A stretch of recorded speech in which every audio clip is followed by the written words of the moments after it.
Hola, ¿qué tal? Mi nombre es Ernesto Guerra y quiero compartirte hoy algo sobre ecología, algo sobre una verdad incómoda.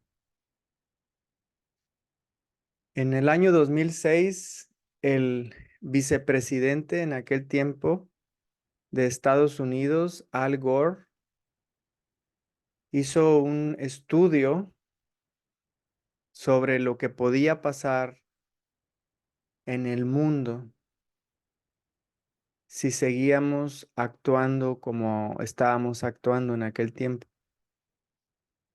Hablaba sobre el sobrecalentamiento global, hablaba sobre lo que está pasando actualmente en el mundo. Y acabo de ver una conferencia magistral de esta señora que está aquí en pantalla. Ella es doctora y se llama Aletia Vázquez Morillas. Es experta en estos temas. Y cuando vi su magna conferencia dije, esta es la segunda parte de la verdad incómoda. Entonces, si quieres ver la conferencia completa, métete a vallartazerowaste.com, te vas al botón de blog, se va a abrir un submenú y luego le das clic en el primer botón que dice tienes que verlo. Ahí le das clic y vas a encontrar la magistral, o sea, es una magistral conferencia y lo más hermoso es que está hecha por una mexicana. No está hablando del zero waste en el mundo, está hablando del zero waste en México. ¿Qué tan viable, qué tan factible, cuáles son los datos actuales? Y es una verdad incómoda. Así es que si quieres un resumen de esta conferencia que dura 50 minutos, yo te la voy a resumir porque me encantó. El primer punto que habla Aletia es sobre la cantidad de basura que generamos actualmente los mexicanos. En promedio, generamos 1 kilogramo por persona. Diariamente, ¿eh? Diariamente. 1 kilogramo de basura diariamente. Equivalente a 120,000 toneladas diarias de basura. Equivalentes también a un incremento de un 17% en la última década. Ahora bien, ¿de qué se componen estos residuos? La basura principalmente está hecha por materia orgánica. A diferencia de los que creen que es el plástico, aquí podemos ver que el plástico es si no veo mal, es un 13%. A ver, díganme si estoy viendo bien. Es que como esta es una impresión de pantalla de su presentación de Aletia, no sé si dice 13 o 23. Pero bueno, el plástico no es tanto como los residuos orgánicos, que dice aquí que son 46%. Otros 29%, vidrio 3, pañales 7, papel y cartón 9. Ahora bien, de lo de alimentos, bueno, esto que te voy a decir a continuación me voló la cabeza y es gracias a nuestro líder en Vallarta Zero Waste, aunque él dice que no es el líder, pero es el que sabe más y yo pienso que el que sabe más es un líder. Dice Alejandro Parra, que es nuestro líder, que los residuos orgánicos contaminan más que los residuos inorgánicos y te voy a explicar por qué. Los residuos orgánicos producen lixiviados, que es ese juguito que sale de los camiones de basura. Ese juguito que huele muy feo cuando vas atrás de un camión de basura y que huele feísimo. eso contamina mucho más que el aceite. Y dirás tú, bueno, pero es que los vertederos, estos famosos basureros o rellenos sanitarios, como se les conoce, están lejos de las ciudades. No me van a hacer daño.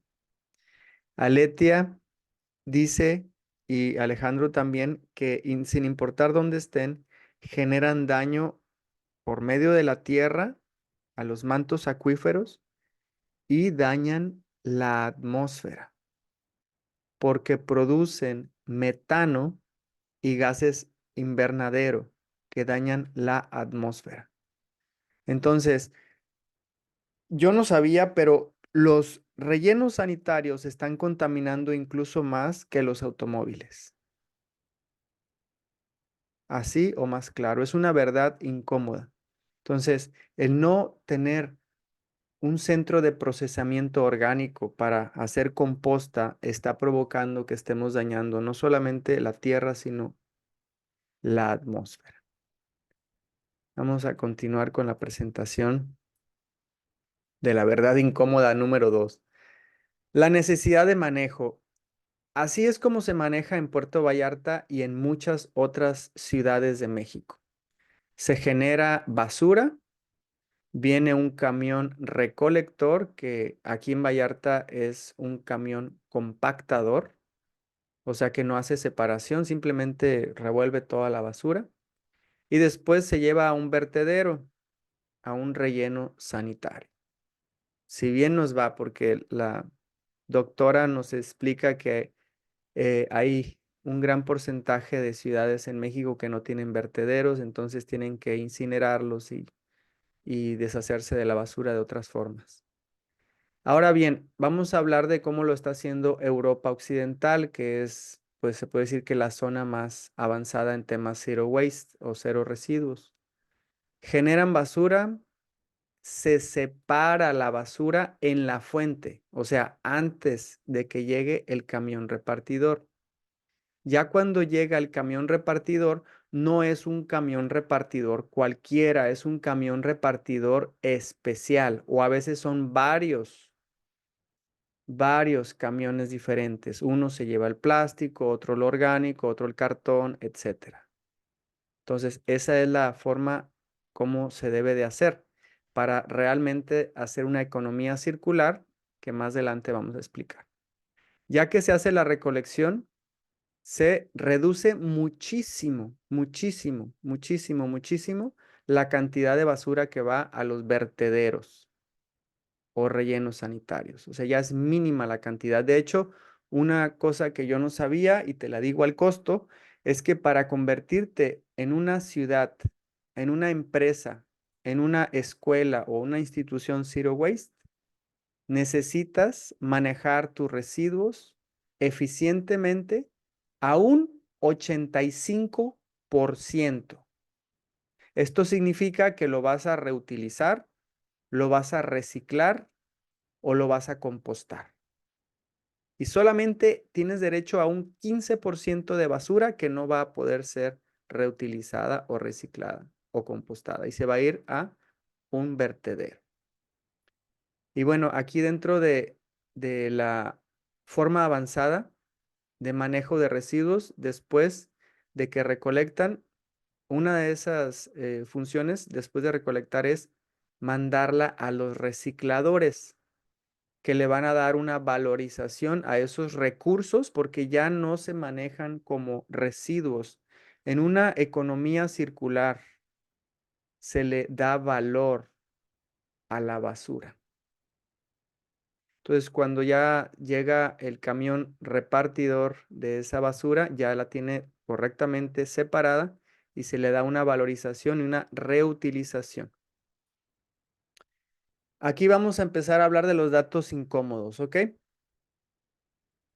47% de los sitios de disposición final, o sea, los rellenos sanitarios, no cuentan con infraestructura para la protección del ambiente.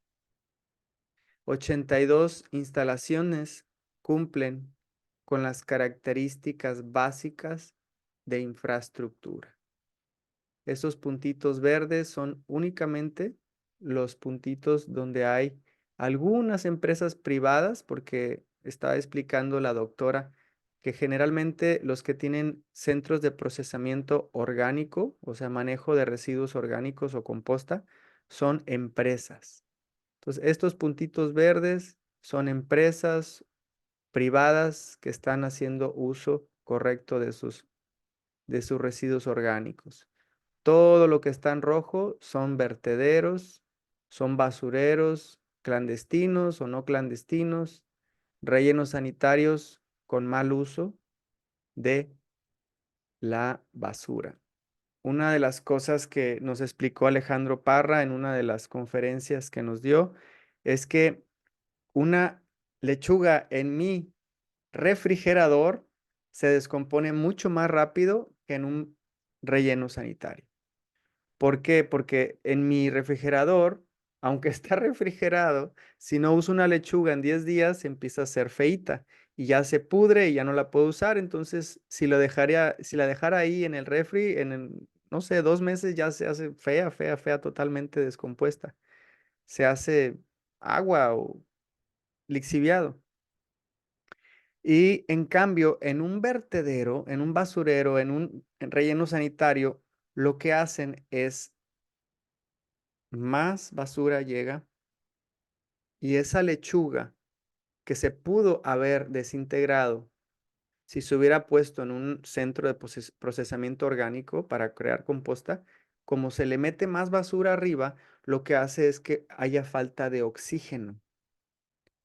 Y aparte no están los muchísimos organismos que están en la composta que ayudan a convertir esa lechuga en composta, en tierrita fértil, incluso en fertilizantes. Entonces, como los basureros están continuamente metiendo más y más basura, lo que está formando es más y más materia veneno que contamina, como te dije, la tierra y la atmósfera. Continuemos. ¿Qué es la economía circular? Es un tema que para mí era muy complicado, pero gracias a la doctora Aletia me queda ahora mucho más claro. Aquí explica, primero, comprender que hasta ahorita el único medio para obtener recursos, llámese ropa, alimentos y hogar, que es casa, vestido y techo, te necesitamos del planeta Tierra. Es el único medio donde obtenemos los recursos. No existe ningún otro planeta de donde obtengamos recursos. Hasta ahora, el único planeta de donde obtenemos los recursos es la madre Tierra. Entonces, primer paso en la economía circular es la extracción de recursos naturales, llámese petróleo, llámese plástico, llámese madera, etc. El segundo paso es la manufactura. Ese árbol talado se convierte después en una tabla que sirve para hacer un mueble, por ejemplo. Después se manda a un Walmart y se comercializa el mueble. Después se va a utilizar a la casa ese mueble. Después de un tiempo, las termitas se lo comen o ya está muy viejito y lo mando al basurero. La economía circular consiste en que esto, en lugar de irse a un vertedero, en lugar de irse a un relleno sanitario, se convierta en cero residuos. Y te voy a poner un ejemplo que te va a ayudar a comprender mejor esto. Acá está el ejemplo, mira. Este. Un restaurante que no utiliza pues el 100% de su comida porque los comensales, los clientes no comen todo, a veces dejan un poquito o un mucho de la comida, entonces esa comida en buen estado puede usarse, en lugar de que se vaya al vertedero, se puede usar primero para centros de alimentos. Para personas que no tienen qué comer, puede ser personas con escasos recursos, casas hogar, personas de la calle, etcétera. Sería una opción, como lo hace Costco. Costco, cuando tiene ya cerca la fecha de expiración, él dona esos alimentos a este tipo de organizaciones. La segunda opción es mandarlo para que sea consumido por animales. Esa segunda opción vendría siendo los puercos, los famosos puercos, ¿no? Toda la comida de los restaurantes que no se comen se van generalmente a los puercos para que ellos la coman y la utilicen. Eso vendría siendo una economía circular. La tercera estrategia del manejo de los residuos de este tipo de un restaurante vendría siendo a un centro de procesamiento orgánico. Lo que está haciendo nuestro líder Alejandro Parra en el proyecto Vallarta Zero Waste, que ya tiene un centro de procesamiento orgánico en Fluvial Vallarta.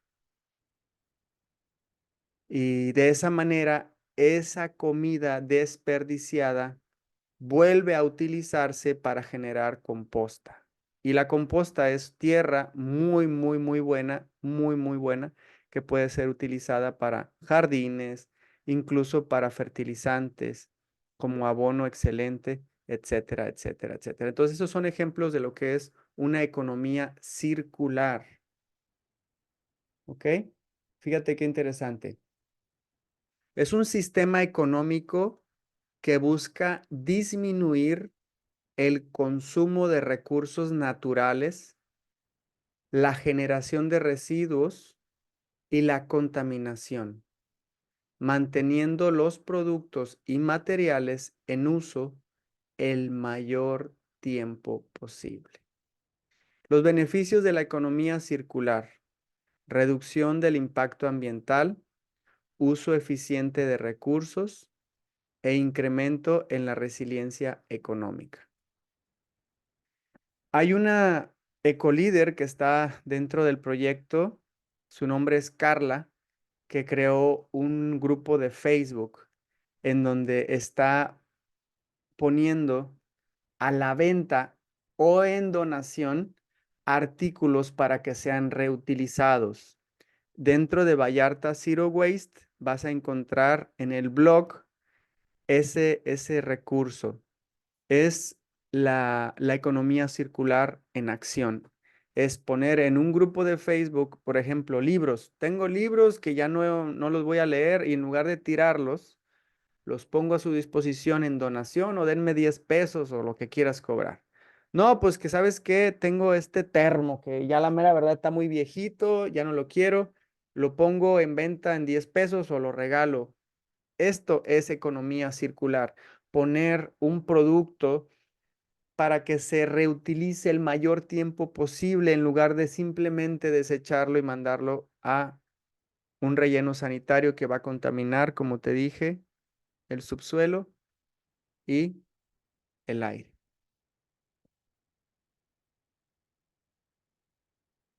Avances en temas de circularidad de residuos orgánicos, o sea, composta.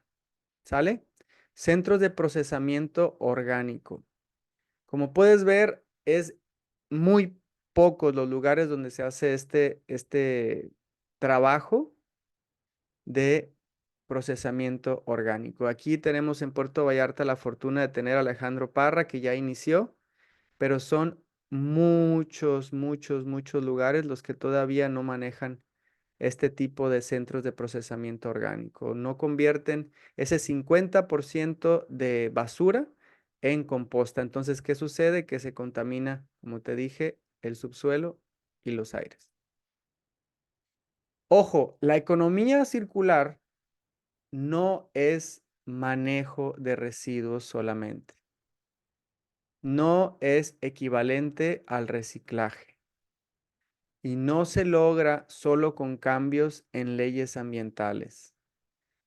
No se puede construir sin la participación de las personas, el gobierno y las empresas.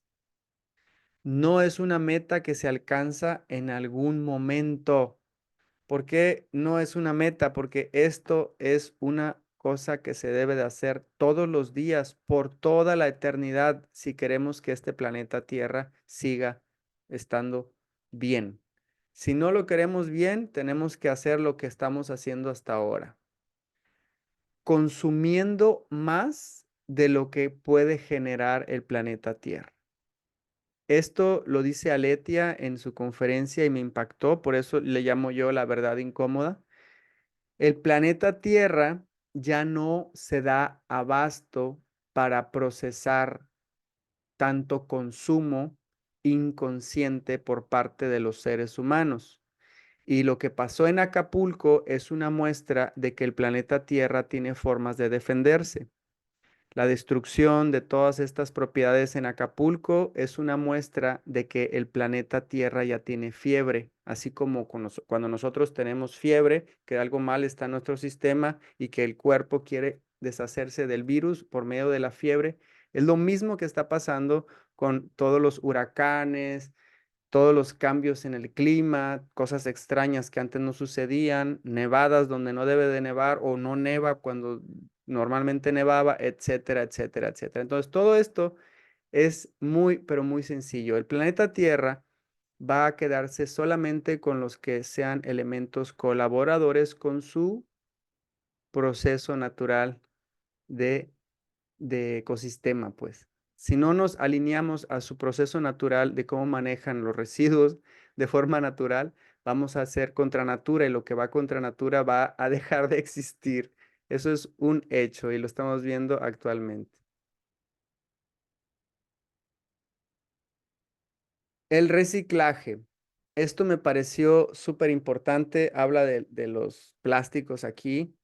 Dice, el reciclaje de plásticos es viable cuando se tiene acceso a volúmenes elevados de plásticos homogéneos y limpios. ¿Qué significa homogéneos?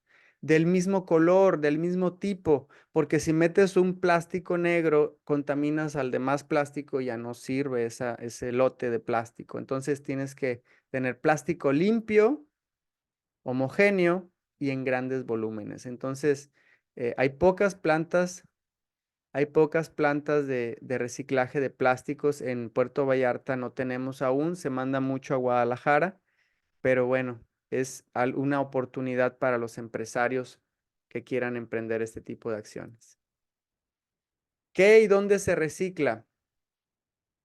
Esto, lo que te quiero mostrar es la verdad incómoda. Solamente estos estados reciclan plásticos. Fíjate todo lo demás que no recicla. ¿A dónde se va todo ese plástico? A los rellenos sanitarios. Una de las cosas que he estado, pues, viendo, gracias a que he estado leyendo casos de éxito en Europa, es que hay países muy chiquititos en Europa y esos países chiquititos no tuvieron más remedio que hacerse zero waste. ¿Por qué no tuvieron más remedio? Porque sus ciudades eran muy pequeñas o sus países son tan pequeños, parece, es más, unos países de Europa parecen ciudades de México. Entonces, como son tan pequeños, ya no tienen dónde tirar su basura. No tuvieron más remedio que convertirse en zero waste.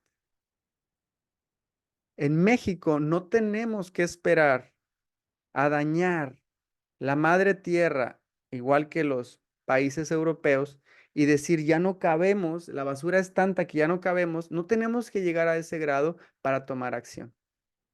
Yo pienso que alguien sabio es quien aprende de errores ajenos. Ignorante es alguien que no quiere aprender de sus propios errores. E inteligente es alguien que sí quiere aprender de sus propios errores, pero sabio está un poco más allá. Sabio es el que aprende de errores ajenos. No tenemos que pasar por lo que está pasando muchos países de Europa que ya están repletos de basura y tuvieron que convertirse en zero waste hasta que llegaron a ese grado. En Vallarta tenemos todavía mucha extensión de tierra y decimos, si se llena este segundo relleno sanitario, porque ya vamos por el segundo, según entendido, Antes estaba acá por el rancho del Pirulí, ahora lo tenemos por Las Palmas, pero va a haber un momento que el crecimiento de la población va a ser tan grande que ese relleno sanitario va a afectar, como decía la doctora Letia, no es cuestión ambiental convertirse en zero waste, es una cuestión de salud pública. No es un concepto de moda tipo Greenpeace, de, ay, hay que hacerlo por el planeta. No, no, hazlo por salud pública, porque vuelvo a repetirte, las ciudades crecen y no vamos a poder tapar el sol con un dedo por mucho tiempo. Y te voy a adelantar algo que me impactó muchísimo. Le preguntaron en una parte de la conferencia qué onda con los microplásticos y ella dijo, después de recorrer el litoral mexicano en barco, todo el litoral mexicano por mar, 2 veces y hacer muestras, sacar muestras para analizar cuántos microplásticos había ahí, descubrió que en todo el litoral mexicano hay microplásticos. O sea que nos estamos comiendo nuestra basura. Entonces, esto de convertirse a zero waste no es una opción. Tarde que temprano será una obligación, o sea, estamos por afectar nuestra salud. Todos esos peces que consumimos tienen microplásticos. Todas esas verduras que decimos están limpias, quién sabe. Entonces, esto no es una opción, es una obligación.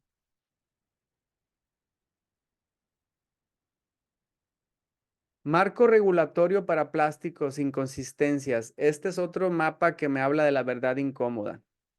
La doctora Letia habla de que en algunos estados están aceptando leyes, por ejemplo, las bolsas, ¿no? Aquí en Vallarta, en Jalisco, se tiene una ley para evitar el uso de bolsas de plástico. Tienes que llevar al supermercado tu bolsa reciclable. Pero hay otros estados, como los que están en rojo, donde todavía no aceptan esa ley. Entonces, este tipo de inconsistencias están en este mapa para que veas cómo la ley no es homogénea en todo el país. No es igual en todo el país. Regulaciones para plásticos biodegradables. Esto está muy interesante, dice. Que un plástico se obtenga de plantas o residuos no quiere decir que sea mejor para el ambiente. O sea, si es un desechable de aguacate, por ejemplo, no significa que va a ser mejor para el medio ambiente. Ahorita te explico por qué. Que un plástico se obtenga de plantas o residuos no quiere decir que sea biodegradable. El único tipo de biodegradación que podemos verificar es el que ocurre en composteo. Si el plástico es compostable y no llega a una composta industrial, no hay garantía de beneficio ambiental. Te lo voy a explicar con mis palabras.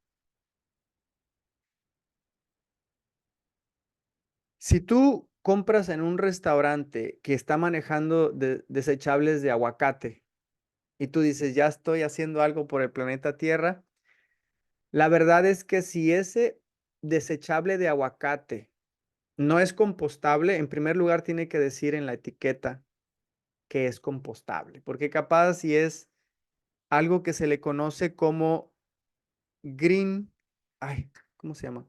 Bueno, ahorita te lo digo el concepto, pero es marketing engañoso.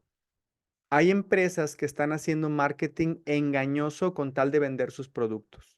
Ponen sus etiquetas en verde, este producto es ecológico, cuando en realidad sus acciones están siendo todo lo contrario, están dañando al planeta Tierra. Entonces, están haciendo ese marketing fraudulento. Entonces, primer paso para ver si un desechable es bueno es que sea compostable. Segundo, y el más importante, que donde tú vivas, haya centros de procesamiento orgánico. Si no hay un centro de procesamiento orgánico como en San Francisco, que es la ciudad que se quiere convertir en la primera ciudad Zero Waste del mundo, ahí sí tienen centros de procesamiento orgánico a nivel industrial. Entonces, tú sí tienes ahí la certeza de que tu desechable de aguacate, siempre y cuando sea compostable, si llega a ir a un centro de procesamiento orgánico, lo van a procesar, lo van a convertir gracias a los microorganismos, a las lombrices, a la lombricultura, a todo el proceso que se lleva en un centro de procesamiento orgánico, se va a convertir ese plástico, perdón, ese desechable que parece plástico, pero no es, ese producto se va a convertir en composta. Pero si no hay un centro de procesamiento orgánico, por más etiquetas que diga ahí que es compostable, que es de aguacate, no sirve, no sirve. El unicel ni se diga, el unicel se va a tardar muchos años, no sé cuántas décadas, pero muchas décadas en biodegradarse. La verdad incómoda, ¿verdad? Sigamos. ¿Cuándo funcionan los plásticos compostables? Cuando hay certificación, cuando son plásticos compostables, cuando está separación y recolección selectiva y cuando hay composteo. Aquí no alcanzo a leer porque mi vista no llega a esto, pero lo que dice es que están certificados, que son plásticos compostables, que hace una separación y recolección selectiva y se lleva a un centro de procesamiento de composta. Esa es la única forma como los plásticos pueden ser compostables, pero de otra manera no sirven. Esta es otra verdad incómoda. En cuanto a las leyes, no hay norma u otra forma confiable para evaluarlo en amarillo. La doctora Aletia menciona que cuando se implementó la ley para evitar el uso de bolsas de plástico en supermercados, no se sabía, no se había medido cuánta cantidad de bolsas se generaba en ese tiempo. Ni se mide actualmente cuánta es la cantidad de bolsas que se genera actualmente. Entonces, lo que no se mide no se controla. Entonces, realmente no hay una norma confiable para evaluarlo. Y en rojo está muy probablemente no generan beneficios ambientales. Entonces, tenemos aquí pues otra verdad incómoda acerca de las regulaciones o leyes que según esto están ayudando al planeta Tierra. ¿Han funcionado las regulaciones sobre plásticos? Bueno, la verdad es que han llamado la atención sobre el tema. En la mayoría de los casos, no se conocen sus efectos en el uso de plásticos. No se evaluó la situación inicial. No se ha medido el efecto. Y en algunos casos se ha generado piratería y greenwash. Este de greenwash es justamente lo que te decía hace ratito, es el marketing engañoso. Una empresa con tal de vender más, pone publicidad, hace marketing diciendo que es una empresa ecológica cuando en realidad sus acciones son de una empresa contaminante. Eso es greenwash. Te hacen un coco wash, haz de cuenta, pero aquí es greenwash. Ya te platiqué la situación de los microplásticos, no estamos exentos. Si vivimos en una playa, por ejemplo, donde no haya vertederos, vivimos, por ejemplo, en una playa desierta, donde no hay ningún hotel, y tú dices, aquí estoy en una playa virgen, yo ya estoy comiendo pescaditos orgánicos, frescos y naturales, estoy vegano. No, no, ¿cuál vegano? ¿Cuál orgánico? ¿Cuál nada? Toda la contaminación está llegando a todas partes del planeta Tierra, porque todo está conectado a través de la tierra y del mar y de la atmósfera. Entonces no hay forma de evadirnos de el problema que se genera en una ciudad, está generando el problema a nivel mundial. No hay fronteras para la contaminación, no hay fronteras, en pocas palabras. Y por último, y esto me pareció padrísimo, lo que acaba de decir de la doctora Letia va muy ad hoc a lo que estamos haciendo en Vallarta Zero Waste. Primero te voy a contestar lo que ella dijo en relación a esta pregunta. ¿Cómo cambiar la cultura y los hábitos de toda una sociedad para ir acorde a una economía circular? La respuesta de la doctora Aletia Vázquez Morillas es los niños. Porque los niños todavía son esponjas, porque los niños todavía no tienen ego. No tienen una mente condicionada que rechaza todo, que quiere dinero, que quiere beneficio, que quiere poder. Es simplemente la conciencia pura, la alertidad, observando y aprendiendo y disfrutando. Entonces, si empezamos por los niños, la doctora Letia dice que lo que va a provocar es que ese niño sea un agente de cambio que va a provocar un cambio en su familia. Y empezamos de abajo hacia arriba y no de arriba hacia abajo, no tratando de cambiar a un gobierno, no tratando de cambiar a un adulto, que como dice el dicho, árbol que crece torcido, su rama jamás endereza. Entonces es mejor con una plantita que todavía podemos enderezarla para que crezca con toda ni siquiera es una educación, es nuestra naturaleza. ¿Cómo lo hacíamos antes? Yo soy de los años 70, nací en el 76. Yo me acuerdo qué hacíamos antes. Íbamos por la leche bronca en el pueblo de mi padre en una olla. No íbamos a comprar la leche en plásticos porque no había plástico, no había leche en plástico. Íbamos con una olla. La botica del pueblo, donde se venden las medicinas, todo era en frasquitos de vidrio que se podían reciclar. O sea, es nuestra naturaleza el ser recicladores, el volver a utilizar, el ser amables y gentiles con la madre tierra. No es difícil. Y como dijo la doctora Letia, no es un tema de ecología, no es un tema de medio ambiente, no es un tema de amor al madre tierra, es un tema de salud pública. Así o más claro. Si quieres unirte al proyecto de Vallarta Zero Waste, te voy a pasar ahorita la página para que te unas al barco, te subas, o bien puedes encontrarnos en Facebook así, Vallarta Zero Waste. Bendiciones, que tengan bonito día. Nos vemos en la próxima.